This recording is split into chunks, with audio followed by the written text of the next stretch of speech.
Wait, here we go. We're going to roll them apple dices. Yeah. Talk about stealing away the news cycle. Yeah, Tuesday's going to be next Tuesday. Next Yep. Tuesday, not this Tuesday. There's going to be, it's actually a more loaded day than you probably realize, Paul. Potentially, depending on how much you pay to. Anyways, you'll see here in a second. So we got Yep. next Tuesday, we have the Xbox Arrival Day, whatever, the Valhalla event, or whatever you want to call that. Oh. Apple announced their third event for 3 months in a row because, why combine and conquer when you could have three events? And then over on By the Petri, way, could have an event any day. Yeah. Why have it on Tuesday? Yeah. But anyway, go on. Anyways, then we're also having an event on Petri, another virtual conference on the same Tuesday. It's going to be a busy day. Good timing, guys. Good timing. Well, to be fair, we picked our day long before any of this. So Did you contact Apple to complain? yeah, I should. Tim, if you're listening, Buddy, come on. Which one is this? Security or management or user management. user management? So it should be a pretty good day. A bunch of actually people you probably know are going to be involved with it. And Tell me who's going to be in it. Darren, Mars. Yep. Yep. Yep. Elliot. Yep. I know you know He him. owns. He has his own little winery. Wow. Darren does. Yeah, he makes wine. They should put your face on a bottle for a bottle of. Yeah. Well, no, they want to sell the bottle. Oh. See. Yeah, so he's once bought a there. bottle of wine with what's his name? Gerard Depardieu, the guy from France. It was terrible. So now when I have bad wine, I always say, I've been Depardieu'd. But anyway, who else? Sorry. Todd Clint. Todd Clint, yeah. Yeah, good guy. Russell Smith. Yep. And then Steve Goodman. And then there's a couple others that Yeah. you may not be as That's familiar great. with. That's like a greatest hits package right there. Yeah. Yeah. Just the old. Except for Todd. It's basically all the people we go hang out at Ignite with if we could actually leave our front door. Yep. That's cool. Good. Yeah. So we got that going on. But the Apple event, which we all know is going to be the Apple Silicon chips. This is going to be the great Catholic conversion of the 2020s. What's the word like? It's like there's a word for when, I don't know. I think it's when man becomes God, or it's like transposition. Transient? I don't know. No, it's some weird word. Anyway, I'm sorry. Someone will know what I'm talking about. That's what you sounded like you were trying to say. Like, Oh, yeah. I don't know what I'm doing with my life. or maybe it's like when you water becomes wine, or Yeah. like the holy wafer becomes like the body of Christ. Why are we talking about this? I don't know. Anyways, Apple's going to be dumping Intel like a bad Yes. ex-girlfriend who didn't keep up to the thermal promises and performance updates. No, I'm just kidding. But they are going to be dumping Intel for their own chips, and this is going to be the start. Supposedly, MacBook Pro is on the agenda, which I think signals two things. One, if they're doing their Pro route, they obviously are pretty confident in what's going on here. So. Well, remember the running rumor for quite a while was that among the first machines would be a 12-inch MacBook, Mm-hmm. and they were even talking about going back to that stupid butterfly keyboard, so they could fit it in that thin enclosure. Yeah. And that to me says low-end machine, lower your expectations. But 13-inch, 16-inch MacBook Pro, and then a MacBook Air, whatever, cool. I mean, like you said, that indicates a certain amount of confidence. Yeah, now they're claiming, or they claimed last time that it'll be a 2-year conversion process. I bet it's much faster than that. Oh, yeah. They always do that. This is their little, remember we said it was going to take 2 years? We did it in just one, whatever. Mm-hmm. Yeah, the Bloomberg story also says that they're already working on Mac Pro and iMac versions with Apple Silicon. And they're kind of an interesting tidbit here. If you're familiar with the sorry, I can't keep saying MacBook, Mac Pro design today, apparently the Apple Silicon-based version will be identical, but will be 50% the size. So it'll be cute, little QK. Yeah, we'll see. So small they can't fit the word Pro on it. I mean, pro's a pretty small word. Think about a name change. Yeah. Yep. I think the 2-year thing that they talked about was, I bet we're going to see that's probably just like software support or something like that for Intel. Oh, do you think we'll see any new Intel-based Macs over the next year? I thought they said that they had some in the works, That's like so too. initially. It'd be weird. Yeah. Like, If they why would you announced, buy? but what? Well, I mean, because they're more powerful, right? So your MacBook Pro customer, Yeah. maybe you need a certain amount of performance and compatibility that is not going to be present in the first Apple Silicon devices, right? What if, like the 13-inch MacBook Pro went Apple Silicon, but the 16 stayed Intel? It's such a weird thing though, because I feel like if you're buying a Mac, especially that expensive of a Mac, you're doing it because you're explicitly using more than likely Final Cut or some Apple specific software, which is going to be on the leading edge of being converted from x86 to ARM. Right. Adobe Photoshop has to work and be just as good. Lightroom has to work. Premiere Pro, the Apple's Final, whatever they call Final Cut these days, the Apple stuff, obviously, like that's like job one. Like this is something that, people tend to personalize companies if they were, making them into like a person. But if Apple had any sort of corporate memory, which of course it does, because there are people around today who are there back, in the early 2000s. One of the big stumbling blocks for Mac OS X out of the gate was that Photoshop was never converted to the new system, or it was eventually, obviously, but it wasn't there at launch. And Apple was publicly very frustrated with Adobe over this, and they're not going to go through that again, right? Like this stuff it's not enough for it to be emulated. Like the top tier software has to be native, it has to be. So we'll see. I think my understanding, I don't remember this off the top of my head, but I think Apple or Adobe has been very public about supporting this system and doing the right thing this time. We'll see. I mean, this is all, this is why it's so interesting. We don't really know what's going to happen. Yeah. And, even I'm not like a Mac user, but I feel like I have a little bit of a stake in this. I'm really, I'm very, I think a lot of people do. I mean, it's just interesting because a company's making a monumental shift in the way that they produce some very highly, this doesn't happen very often, highly profitable stuff. And usually the way it happens is the way Microsoft's doing it. It's like this little side project. It's like, poorly. Well, I mean, and that's interesting to us for the same reasons, but also because we're kind of Microsoft guys. Right. If Apple was just dabbling in something on the side, I think a lot of people on the outside would sort of say, who cares? It doesn't mean anything, Every once in a while, a side project becomes important. Remember, like Apple TV used to be like a side. They used to call it a hobby, That's like a public indication. Don't pay too much attention. Its fate does not matter, whatever. And I feel like that's how Windows 10 on ARM is. It's just like, it's there. Yeah, it's sort of there. I mean, would the average person listen? If a normal person ever acquired one of those machines, they would be so disappointed. And Apple just isn't going to do that. Yeah. Well, there's too much riding on it. I mean, if they appear to be going all in, right? Yep. So anyway, it's interesting. Yeah. I know some people are like, who cares? It's like, well, I feel like everyone should care. I mean, this is, it's going to tell us a lot, not just about Apple, but about maybe the platform you care about more. Yeah, it's also going to bring back that digital divide too, that applications jumping between Mac and Windows is going to be much less likely to happen going forward. Yeah, but I feel like this is another big difference between now and say whatever that was, 2000 or 2001, where, the Mac had to have Boot Camp because of Windows compatibility. That was a big deal. I think today, like, that is less of a big deal.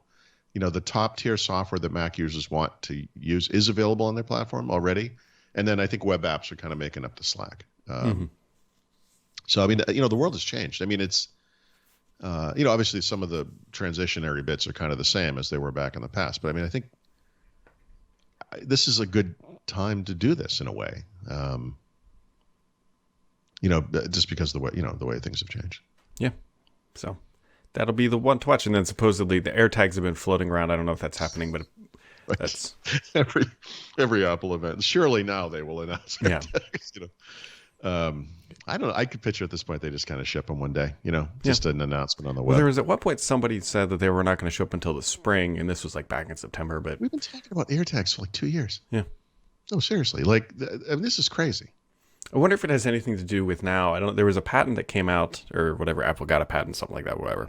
That you can now, that hidden, quote unquote, and the iPhone is like reverse charging, so you can attach something with that MagSafe and it charge it. I wonder if that's related to the AirTags. When you need to charge them up, you pop it on the back of your phone for 2 minutes.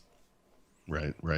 Yeah, and they'll work with MagSafe, so they'll attach or whatever. Yeah, yeah. It's curious. I don't know. Do you have AirPods? I don't even know if do AirPods support I have the kind of original AirPods. I don't have the new ones. I think the new ones do support Qi charging. right? Yeah. Yeah. So you'd be able to, and that's the big use case I see people. I don't see people do, but I mean, you see like Google or Samsung or whatever when they demo reverse wireless charging. Usually, what you're seeing is like a earbud case on the back of the phone. Which makes sense. And so, and then there's also the I don't even think the studio headphones, like whatever, Air Studio, like they have Beats, and then these are going to be something different because why not? I don't know. Yeah. Yeah. This is one thing I think Steve Jobs may not agree with, although he participated in the proliferation of brands and models. But I mean, everyone who knows Apple will remember back in the day and late 90s when he took over again. Here's the product matrix. We make 4 products. You do that today and it's like, here's the product matrix. We make 128,000 by, whatever the grid is. It's crazy. Like I guess that's just the nature of the beast. I could see him coming back and be like, you guys did what? Wait, how much money's in the bank? Yeah. Oh, okay. Well, you know what? But I don't know that he cared. Yeah, actually, that much about the money, to be honest. Like I mean, obviously he cared about, he's a rich guy. He cares about money. But I mean, I think he would rather have Apple be a great company. And to him, a great company is a company that does specific things very well. And they don't get engaged in a market unless they really feel like they can make a difference. And I think at some point you do spread yourself pretty thin. I mean, I know Apple operates like a small business in some ways where they have small teams, relatively small teams that work on each product, et cetera. But I mean, to me, the appeal, other than basic things like design and whatever of the Apple ecosystem, is that things work together really well, Yeah. And that's great. But I mean, once you have like hundreds of things, making all of that stuff work together well and be best of breed, I think is very difficult. Yeah, I tend to agree with that. Anyway, so here we are. We're just talking about Apple. Apple's interesting, guys. Yeah, it just is. Even if you don't like. They're also bringing officially Apple TV to the Xbox, which there's a bit of hilarity in this. Just the way the press release is written up for Microsoft, because it talks about how you have all your streaming services now on the Xbox for the next generation and current generation, I believe, too. But anyways, like they're trying to dance around the item of saying that this is the one box that you need. They don't want to say. Because that's why it's called Xbox One. It's supposed to be the one box. Yeah. They, I'm trying to figure this out. Like, obviously, in the sense that like Xbox One and Xbox Series, whatever, are both AMD, so sort of PC-based systems. You could make a really compelling argument that these new consoles are an extension of, like, they could have been called Xbox One something. You know. Although, when you look at how they refer to them, they talk about things like Xbox One games running in emulation. Essentially, I don't know if they use the word emulation, but something like that. It's not running natively, right? Because it was designed for this other thing. But I mean, I don't know. I wish they had a more cohesive brand. I guess the cohesive brand is Xbox. I don't know. It's hard. It just makes it hard to talk about these things. Yeah, it kind of does. I mean, it's... Well, and we saw the little mini controversy on pre-order day when a bunch of people thought they were getting an Xbox Series X, and they actually bought an Xbox One X. Speaking of buying that stuff, my credit card got hit for the pre-order, so those things are moving away. Moving somewhere. Where did you order from? Where did you ultimately get it? So I actually ordered 2. I ordered one from the Microsoft Store and then one from Amazon. Okay. The Amazon one's a backup, just because. Oh, yeah. I was gonna say that one will probably arrive on time. Well, I'm worried because it initially said, "Hey, we'll email you when we think it's going to arrive." Not that it's going to arrive on the 10th, even though I was in there pretty early. And if I end up getting both of them, like if one of them shows up on the 10th, the other one comes the 15th, I'm going to cancel the 15th unless my neighbor wants one and he didn't pre-order. So I'm going to but sell him one. Yes. At a markup, I hope, because they're going to be hard to find. The markup will probably be $4.99 and a case of craft beer is usually the going currency. The running rate for neighborly duties. Yeah, or a bottle of bourbon. He's actually a big bourbon guy, so. Yeah, nice. Yeah, we'll see what shows up on November 10th because nothing else is going on. Actually, I was thinking about it, and if anybody's out there like thinking, hey, I should take the day off so I can play the new don't take off the 10th. Like, you want to take off the 11th if you think about it, because you're going to plug this thing in, and it's going to have just a tsunami of console updates. All your games are going to probably re-download, even unless you put them on an external drive. That's right. Right. So, like, if you actually want to play the thing, take the next day off. Like, you're going to get home, just plug it in. I know it's going to be hard to go to bed and let the thing just sit, but that's what you're going to be doing for a while. How do I say this? I'm actually correct, and it's the smartest thing you've ever heard? No, I was going in a completely different direction. I think Microsoft might have published a list of games that will be optimized for the new console on day one, I think. I don't remember. I think one of the tricks is going to be, in many cases, depending on like the game you like to play or the games or whatever, like you'll install 1 to 5 games or whatever, and there's a very distinct possibility that one or more of those games you install on day one will be later optimized. And that when that happens, I don't know what that looks like, right? Yeah. New games, like a game like Call of Duty, whatever, is roughly 100 gigabytes or more. Like they're humongous. And I could imagine you go to all that time to install a game, you play it for a day, and then you get up the next morning like, hey, there's an update. It's 100 gigabytes again, or more, because now it's optimized and it has, bigger resources or whatever. So it is going to be tricky from a game playing perspective, which is, why you buy the thing. In the beginning. Yeah. Honestly, you'd be better off just taking off the Friday. No, I mean, that's kind of it. Like, right? Yeah. So just keep that in mind that you're going to be downloading and stuff. And the problem here is you're like, okay, so I got a fast internet connection. How many millions of consoles are arriving in people's homes tomorrow? Yeah, it doesn't matter what your internet connection is, because they'll siphon that down for you without your help. Don't you worry. Yeah. So that'll be that's just something to keep in your mind. Yeah, that's true. So this is, I don't know. I was gonna say I have like a random question. I was looking for a new wallet because mine is officially like on the way out.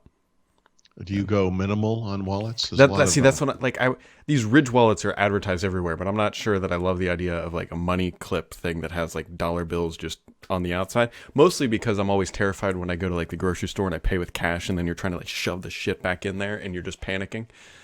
So I use a very minimal small wallet. I actually spent, I don't mean to say I actively spent several months researching this, to the exception of all else. I don't mean that, but if you are on Instagram, especially, or some other services, I'm sure like certain types of ads kind of pop up. And I'm sure I'm going to get a million wallet ads now, by the way. Yeah, right. So I did the same thing. I went through all, and I was actually really intrigued by some of these things, but I'd have to go find it and then then look it up to see what it is. But it's like this little, it's just barely bigger than a credit card. It has slots for 2 credit cards on either side. So it's really 3 credit cards in my license. And then it has sort of side pockets. I put really thin things into, like my our healthcare card or AAA card, whatever. And then there's a middle thing, and I have to fold it in 3s, in the 3rds, I guess. But that's where I put cash, and I never really have that much cash. So it's very low profile. You can't put any extra stuff in there. But I mean, that's kind of the point. I don't want to. I'm not looking for a Costanza wallet, Well, see, I don't have a Costanza wallet now, but it's like I'd like to, I don't know, just get a thinner wallet and just because usually I'll show you mine if you want to see it. I just it's in the room now, but I mean it's we'll figure out the name for tomorrow.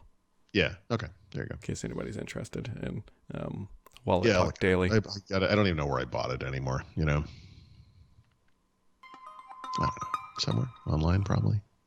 The internet. I can tell you where I didn't buy it was at a craft fair.